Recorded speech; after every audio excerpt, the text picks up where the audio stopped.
hard work, all the pain, all the sweat, all the anguish. The time is now. Ain't no run, ain't no hide. Two teams gonna enter, and one team gonna leave with his head up, the other's gonna leave with his head down. If you get knocked down, that's okay. It's who can last the round. And you got to throw them balls. You can't hold nothing back. Don't get caught up in the hype. It's time to fight.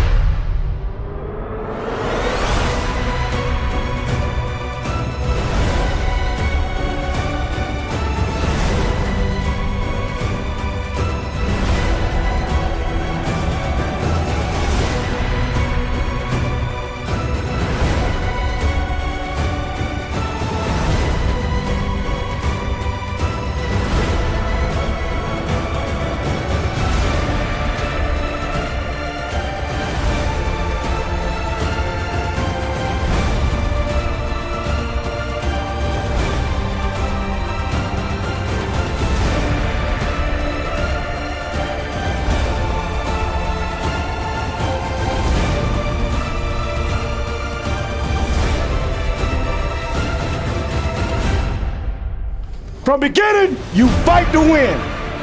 In the middle, you fight to win. In the end, you fight to win. We always work to what? Win. Let's go win.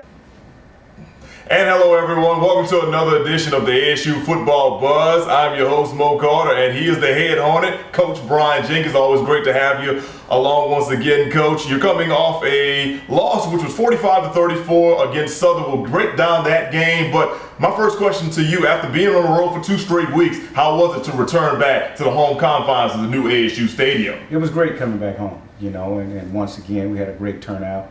Hornet fans came out and showed us tremendous support. And that was good to see. You know, right now I'm just still feeling bad because we haven't been able to deliver a home victory, which they so soundly deserve. We'll get into the breakdown of your last game in just a second, but we had a lot of pregame activities going on, and everything started with that Legends Walk. How did that go once again? Well, the Legends Walk, once again, is to honor all the great people that have come before us, male and female, who have paved the way for us to have the opportunity to do what we do on a daily basis. You know, to have the facilities that we have right now is phenomenal.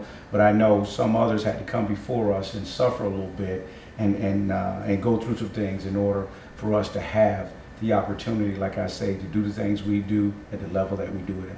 Now, of course, it was also the pink out game, as you see, the wonderful pink helmet right here. Breast cancer awareness, the research for that. We saw a lot of pink in the stands, and I know for sure you had mentioned over the past few weeks how you had impacted and had other folks that, you know, had passed away from that. So how happy were you to see people coming out and showing their support for breast cancer research? Right, definitely. I was very happy. Like I said, I've lost 2 dear friends to some form of cancer, and to see people show up and show their support was phenomenal. And I think we need to make this a year-round thing instead of just a monthly thing, you know, because cancer in its many different forms affects so many different people, male and female. And I know each one of us have a family member that has been affected by this ugly disease. So if we can continue to support and find ways to raise money for the research, hopefully we can eliminate or get this disease under control. Now, another big thing that you had pre-game was you made a presentation to Coach Dawson Odoms on behalf of the Alabama State University for Devon Gill's young man who is still fighting an injury following that, you know, being hurt in the Southern versus Georgia game a few weeks ago. So let's kind of just talk about the background of that. Well, the number one thing is, you know, I wanted to let Coach Odoms know that we support him in his effort of supporting the young man. You know, I know it's very difficult. I've been through a situation like that before. You go through many different thoughts as a coach. You know, did you coach things right? Did you teach them right? And then sometimes you feel guilty, you know, and it's very tough. So I really wanted him to know that he had, you know, someone there to support him. And I wanted to let him know that he wasn't the only one fighting the fight and praying and trying to do everything he could do for this young man's recovery. So I just wanted to give him a token to show that Alabama State is in support, and we'll do whatever we have to do. That's why I shot the commercial, and when I went to the administrators and told them what I wanted to do, Dr. Boyd was on board, you know, and if it's anything that she can do to help anyone, she's there. And so I just thought it was a phenomenal thing, and hopefully we will continue to support this family as the efforts are given for this young man to recover. All right, let's jump into some game things from early on. 2 out your first 3 drives, you were in Southern territory, but here's how it ended. A sack for a loss, knocking you out of field goal range, and then not converting on a 3rd down and forcing a punt. How frustrating was that for you and your staff early on? Well, it was very frustrating for me and the staff early on because we had a chance to strike immediately and we didn't do it. And once again, when you look at things, you say, hey, why didn't that happen? One was a bad play call. That was just bottom line, and that was on us, and we take full responsibility for that. The other, we just didn't hold up well enough in order to get rid of the football. So it became very frustrating because we were in the striking area and we didn't get it done. Okay, so now moving on, Southern is the one that was able to score first. Austin Howard leading his team down the field, 11 plays, 80 yards. He finds Dillard and Beard on that touchdown. Jags go up 7-0. One thing I noticed that Southern was putting together long drives, and you see they started from early on with that. Right, definitely. And that was a little disappointing, by me with the defense. Even though we held their running back in check, running the ball, we still gave up several different 3rd downs. And once I looked at the chart and looked over everything on their first drive, they got 3 key 3rd downs. And it was 3rd medium, 3rd and long. If we stopped them on one of those 3rd downs, then the 1st to 7 points don't happen. Of course, we came back and we had a turnover and gave them an extremely short field, and they executed and scored, and they went up. So it was a 14-point swing off of our miscues, and Southern is too good of a football team to make mistakes like that against. And of course, the Jags would end up getting another field goal at the end. They take a 17-0 lead into the break, and I've got to ask you, what were you thinking as you were walking back up in the tunnel before you got into this locker room? Well, the one thing I was thinking is, hey, if we could put it all together, we still had a chance to win this game. And I strongly felt that. Coming into the game, we felt like we could win. I knew we could move the ball on them. We just had to settle down and do what we do best. And so coming in, and I just want to put my thoughts together and make sure I approached it right with the coaches and approached it right with the players. And you can see frustration on their faces when we walked in. So we all had a real good, calm talk, made the adjustments we needed to make. And as you can see, going out the second half, we went out and executed, had no team-inflicted wounds, and we came away with a lot of points. Now, also, I will say this. If for some reason fans left at halftime because you guys were down, they missed a great show in the second half. And when we come back, we will break everything down, which happened in the second half. I know for sure if Coach Brian Jenkins had 2 seconds and a half, he would have been very, very proud of how everything went up, especially with his team not giving up in any way, shape, or form. We're just getting started here on the ASU Football Buzz with Coach Brian Jenkins. Stick with us. We'll be right back. Hello, Hornets family. I'm head coach Brian Jenkins. Hello, Hornet family. I'm Melvin Hines, Vice President of Intercollegiate Athletics. We're coming to you today to ask the Hornet family to get involved and make contributions to the Devon Gales Fund.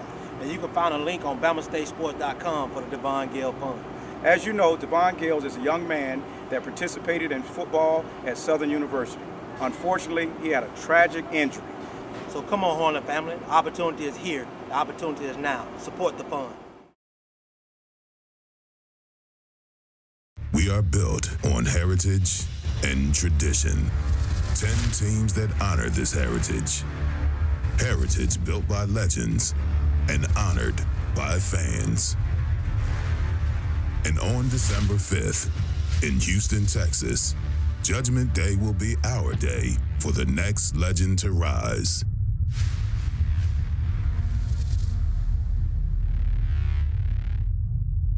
Honor the heritage. And we're back on the ASU Football Buzz. I'm Mo Carter along with head football coach Brian Jenkins, and we're coming back after the first half. It wasn't a great one, however, you did make the adjustments in the second half. Coach, just give me an overall thought process of what was going on as you guys walked out the locker room, headed back on the field, because apparently it was a different team in the second half. Right. Well, the guys were all confident that we could play with Southern. I mean, they're just like every other team, and we just knew we had to execute. So we were totally confident and ready to come out and start the ball game. And when we finally got a chance to get on the football field and we executed the plays that were called and did what we do best, the results were on our side. Now, the Jaguars did score an early touchdown to extend their lead to 24-0. However, your team never ever stopped fighting, and that responded in which Ellis Richardson able to find Ephraim Henderson for an early touchdown. Mm-hmm. Two-point conversion was good too, making it 24-8. Right, and once that happened, our guys kind of found the weight come off their shoulders, and they were able to loosen up a little bit and relax. And once we got the ball back, the rest of it was just all total operation, and made sure we did all the necessary things to just put ourselves back in the ball game and to keep fighting. And it's the one thing I can say I'm truly proud of my kids for, and that I love my players for, is because I think they fought a good football team from beginning to end, and they fought to win. Even when the chips were stacked against them on the scoreboard, they still fought to win, and with the belief that we were going to win that ball game. Southern did extend their lead to 31-8 thanks to a big return by Willie Quinn, and that led to another touchdown, but you guys respond. Stanley Robinson makes it a 31-14 game with his touchdown, and that kind of ended the third quarter, and then you made a quarterback change, bringing in Daniel Duhart. Well, we want to try to just kind of change up the tempo a little bit, and we brought in Duhart, and Duhart being a vet, I mean, he came right in and he gave our offense another extra spark. And I tell you what, the offense took off, and I commend Daniel Duhart for being able to keep his head in the game the whole game, keep focused, and when he was implemented, he knew what to do and he got it done. Mm-hmm. And he got the offense going. He put some points on the board in a quick manner and got us right back in that thing to be able to strike to possibly win. Yes, his first touchdown pass was to Jameer Hanna, another guy that had a great game. Mm-hmm. That made it 38-20, and then after that, you get a big turnover and Duhart hits Barnes, and all of a sudden, it's a 38-28 game. Right, it's a 38-28 game, and our guys were still confident and they kept playing, And, I think it just goes to show that our team has fight. They have a lot of pride in what they do. They have the fight. And if we can execute like we're supposed to at a consistent level, then we can play and beat a lot of these teams in the conference. Now, Southern scores another touchdown, but like I said, your team has fight. You score a touchdown less than a minute to go. I know the onside kicks didn't go well, but how great did it make you feel knowing that your team never gave up throughout this entire contest? I felt good, and I know my team has fight. That's the way we train, and they're trained to fight from beginning to end. Mm-hmm. So I wasn't concerned about if they would fight. I know I got a fighting football team. Our number one thing is being able to execute at a high level for a long period of time. But it was just good to see our team and our coaches make the adjustments and still have the belief and the faith that we can win the ball game and come out and execute the game plan finally on the field to give us a chance to win. What was your post-game speech to your team like? Well, the number one thing I just wanted to let them know is that, we're going to keep fighting. Mm-hmm. No one hang their head.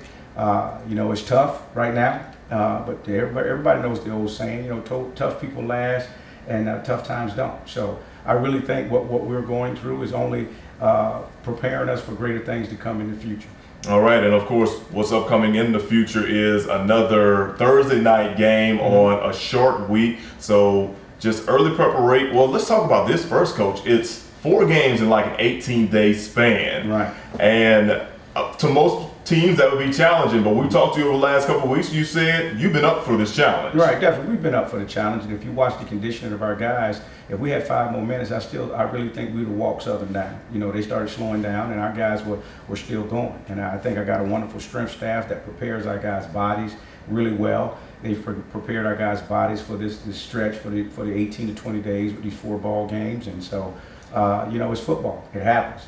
And if you make the right adjustments and you have the staff that you can trust, then I think you can prepare your football team to get through, times like this. Okay, one other thing too that you have been talking with the media about was the fact that the constant competition that is going on at practice. And I'm guessing for sure it showed on Saturday. Of course, Ellis came on, did what he had to do, but as you see, Daniel Duhart gets in and then he just starts chucking it here, there, and everywhere, showing that, hey, your quarterback situation just continues to evolve each and every week. Right, definitely. It continues to evolve. And we got productive quarterbacks, and I think that has shown and just proven they're some of the top passers in the conference, percentage-wise. They haven't thrown interceptions, and contrary to some parents or some people's beliefs that our quarterbacks are limited, they're not. I think we got 3 sound quarterbacks that do some things very well that we can implement either one of them.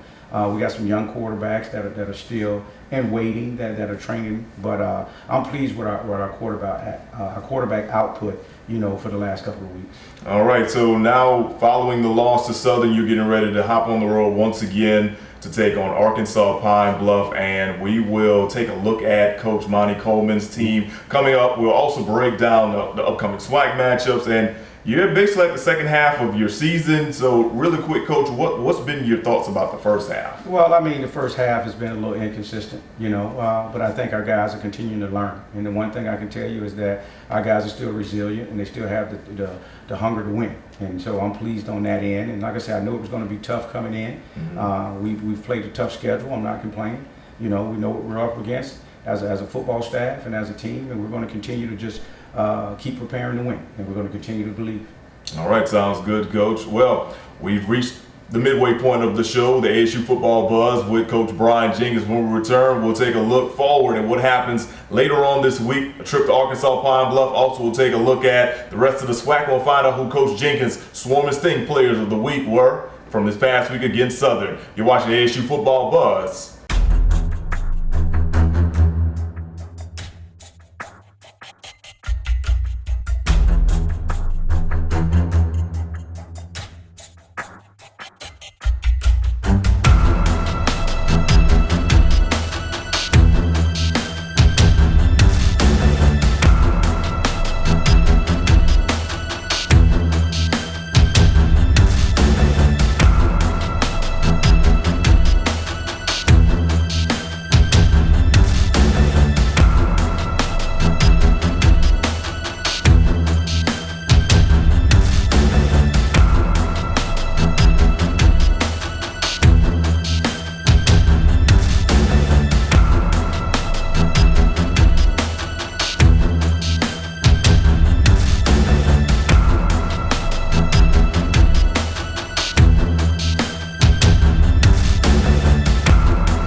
For nearly 150 years, Alabama State University has embraced a mission that is student-focused, academically rigorous, and increasingly global in its vision and scope, with a growing emphasis on scientific research and innovations. With more than 5,000 students representing all 50 states and hailing from countries around the world, Alabama State University offers more than 50 academic programs housed in its 6 degree-granting colleges. As the university expands its science and technology footprint, 2 of our colleges are working on major advancements in STEM-related research and applications. The College of Health Sciences, which boasts in-demand programs such as physical therapy and prosthetics and orthotics, is changing lives with technological advancements that improve the quality of life for injured veterans, stroke victims, and patients who have experienced amputations and other injuries impacting motor control. A recent $500,000 Department of Defense grant was used to secure a state-of-the-art interactive system that allows for advanced study of human motion. Students and professors in the College of Science, Mathematics, and Technology are conducting cutting-edge research in areas ranging from nanobiotechnology to tissue engineering, thanks to millions of dollars in grant funding from institutions such as the National Science Foundation, the U.S. Department of Energy, and the National Institutes of Health. The college is home to several STEM-related centers of excellence, including the National Science Foundation's Center for Nanobiotechnology Research. The university's flagship college, the College of Education, has been ranked among the nation's leading producers of African American educators. The College of Liberal Arts and Social Science prepares graduates for careers in fields ranging from communications to law. The College of Business Administration is recognized for producing entrepreneurs and leaders in business and industry. The College of Visual and Performing Arts has launched graduates to Broadway and beyond. From Broadway to boardrooms, from classrooms to crime scenes, ASU graduates are leaving their mark and making a difference in Alabama, in the nation, and around the globe. Alabama State University. Opportunity is here.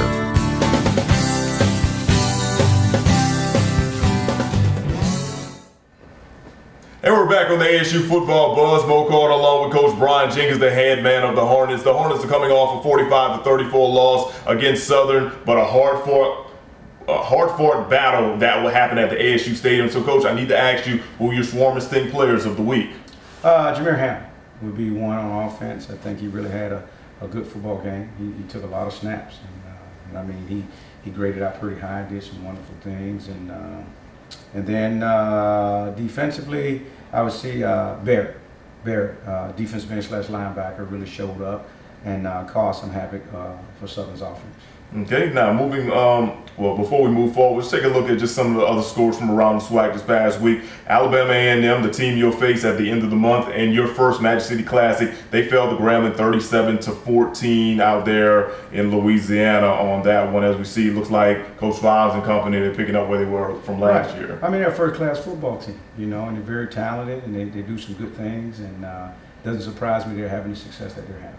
And also, one other game was Prairie View beat Mississippi Valley 45-6. We'll see Prairie View at the beginning of the month of November, right here in your home confines. Right. Prairie View's doing a good job. They're got their offense really rolling, and their bend don't break defense. So they'll be a team that's going to be tough. Now, upcoming this week, of course, we've got the primetime game. Alabama State at Arkansas Pine Bluff, but also on the schedule, you've got Jackson State at Alabama A&M, Alcorn against Grambling, Texas Southern and Mississippi Valley, Prairie View at Southern. But let's just talk about the Hornets right now. What are we looking forward to when it comes to another primetime game, national television audience, and how much will playing on a national television audience 2 weeks ago help the preparation for this week's game? I mean, for us, the way we prepare, we treat every game the same. So it doesn't matter if we play Thursday, Saturday. It doesn't matter if we play in front of a television audience or not. I think one of the hardest things is playing in front of our crowd. And our crowd, is a very tough crowd. And I think they've prepared us to play in any venue that we go in. I mean, we're very grateful and thankful to be on primetime TV. Hopefully we'll represent the university and the conference well. And we're going up against a team that's very scary in Arkansas Pine Bluff. Their record does not define their football team. They're very capable of winning. And if you look at a couple plays in some games, they'll play a two away. We watched the Texas Southern game, and I tell you what, they were right there and probably should have won that game. But we got a tough task. Playing this team on Thursday night at their place. All right, and when we return here on the ASU Football Buzz with Coach Brian Jenkins, we'll have a true breakdown of what Arkansas Pine Bluff looks like, and we'll also talk about their coach, Monty Coleman, a person that you've known actually for quite a few years, not only in the college ranks, but from the professional ranks as well. Right. You're watching the ASU Football Buzz with Coach Brian Jenkins. Stick with us. We'll be right back.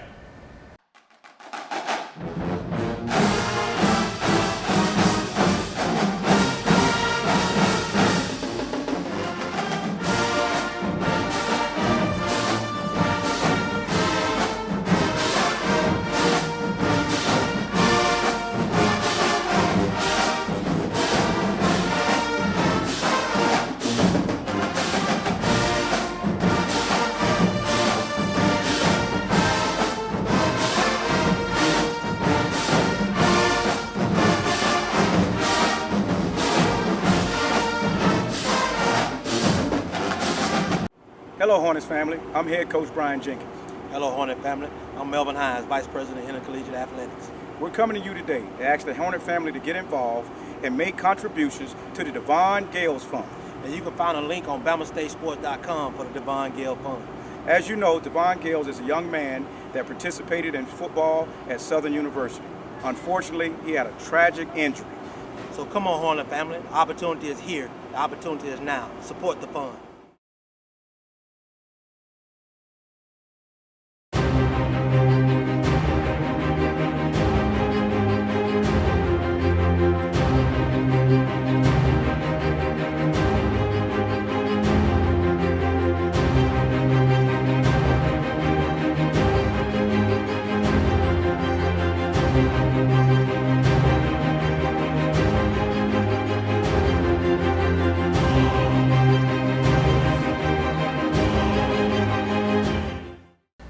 And we're back with the final stretch of the ASU Football Buzz. I'm Mo Carter along with Coach Brian Jenkins, the head man here at Alabama State for the football program. Now, Coach Jenkins, the Thursday night game in a couple of days at Arkansas Pine Bluff. Let's start off with their head coach, Monty Coleman, a three-time Super Bowl champion with the Washington Redskins, but also he's been a successful coach at Pine Bluff, won a SWAC championship a few years ago. So what are your thoughts about Coach Coleman and for what you've known about him for all these years? Well, a real man. You know, that's the one thing. When you say Monty Coleman, a real man follows. You know, I tell you what, he's a strong leader.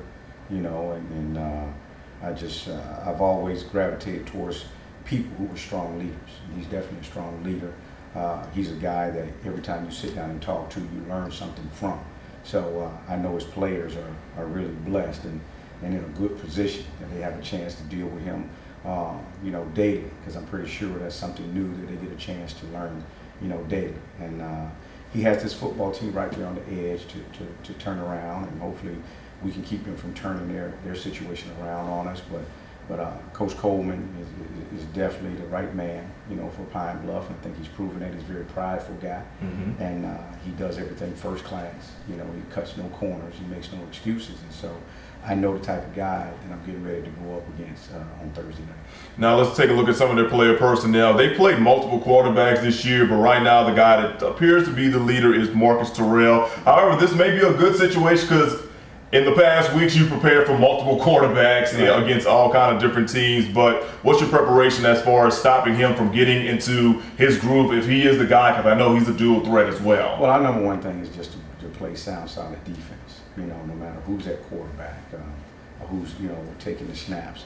If we can play sound, solid defense and execute our scheme, that's the main thing that we're focusing on. Okay, and he likes to get the ball out to several receivers, including Willie Young, Kyle Coleman, John Hawkins, and in the rush game, they've got Brian Hanley as their main guy toting the rock. Well, I think they got several good running backs, you know, that I can't call by name, but I think they got several good running backs, and those guys run hard. They really run hard, and they run with a purpose. And that's why, you know, we're paying attention to what they do. We got a very experienced offensive coordinator who was once a head coach in his time, so he knows how to prepare that offense. And they got a very scrappy defense that's very fast. So we're going to have our work cut out for us, you know, and we do know that. So we're not looking past them or around them. Our full focus is on Arkansas Pine Bluff. Was it one interesting thing when people tune in on Thursday, they're going to see a lot of black and gold on this field? Yeah, they are. They're going to see a lot of black and gold, and that's one of the things that's kind of been going through my mind, how I can hopefully have our team with a different look, you know, and that way you can distinguish between the two. But definitely both schools have similar color patterns, and so hopefully you'll be able to see who's the different team.